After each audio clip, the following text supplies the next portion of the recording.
அனைவருக்கும் வணக்கம். இந்த வீடியோவில் ஜங்கிள் ஜிலேபி அப்படிங்கிற ஒரு காய் பற்றி தான் பார்க்க போகிறோம். என்னங்க பேர் புதுசாக இருக்கா? பேர் தாங்க புதுசு, காய் ரொம்ப பழசுங்க. கொடுக்கா புளியங்காய், கோண புளியங்காய், சீனி புளியங்காய் நல்லா சொல்கிறோம் இல்லைங்களா, அதுதான் ஜங்கிள் ஜிலேபின்னு சொல்கிறாங்க. ஏன்னு கேட்டால் அந்த காலங்களில் வேலியோரங்களிலும் காடுகளிலும் தான் இந்த மரங்கள் அதிகமாக இருந்தது. அதனால் இந்த பேர் வந்ததாக சொல்கிறாங்க. இப்போல்லாம் எவ்வளோ காசு கொடுத்தாலும் இந்த காய் நம்மளுக்கு கிடைக்கிறது இல்லைங்க.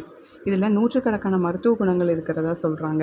என்ன மாதிரியான மருத்துவ குணங்கள்னால், வயிற்றுப்புண், வாய்ப்புண் இதெல்லாம் சரி செய்கிறதுக்கு, ஹார்ட் ப்ராப்ளம் வராமல் தடுக்குதுங்க, நோய் எதிர்ப்பு சக்தியை அதிகப்படுத்துது, எடை குறைப்புக்கு யூஸ்ஃபுல்லாக இருக்குது, புற்றுநோய் வராமல் பாதுகாக்குது, குடல் பிரச்சனைகள் தீர்க்க யூஸ்ஃபுல்லாக இருக்குது, சரும பராமரிப்புக்கு ரொம்பவே யூஸ்ஃபுல்லாக இருக்குது, நீரிழிவு, காசநோய் அந்த மாதிரி நோய்கள் வராமல் தடுக்குது, கல்லீரலுக்கு ரொம்பவே யூஸ்ஃபுல்லாக இருக்குது, எலும்பு, சதை இது மாதிரி உறுப்புகள் வலுப்பெறதுக்கு ரொம்ப யூஸ்ஃபுல்லாக இருக்குது அப்படின்னு சொல்கிறாங்க.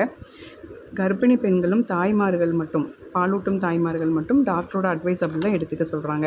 இது ரெசிபியாக நம்ம பார்க்கலாம். எப்படின்னு கேட்டிங்கன்னா, நம்ம குழம்புக்கெல்லாம் வறுப்போம் இல்லைங்களா, அதே மாதிரி வறுத்துட்டு நம்ம உள்ள காய் போடுவோம். இந்த காளான் குழம்பு, புளிக்குழம்பெல்லாம் வைக்கிறோம்ல, அதே மெத்தடில் இந்த காய் பண்ணோம் அப்படின்னா குழம்பு ரொம்பவே டேஸ்ட்டாக இருக்குங்க.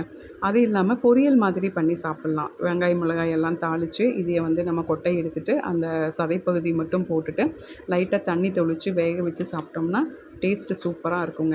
இன்னொன்று என்ன பண்ணலான்னா, தயிர் பச்சடி செய்யலாம். நம்ம தயிர் பச்சடி செய்கிறோம் இல்லைங்களா, அது கூட இந்த காயை பொடி பொடியாக நறுக்கி உள்ளே போட்டோம் அப்படின்னா அந்த டேஸ்ட்டும் சூப்பராக இருக்கும். ஸோ குழம்பு வைக்கலாம், பொரியல் பண்ணலாம், தயிர் பச்சடி செய்யலாம்.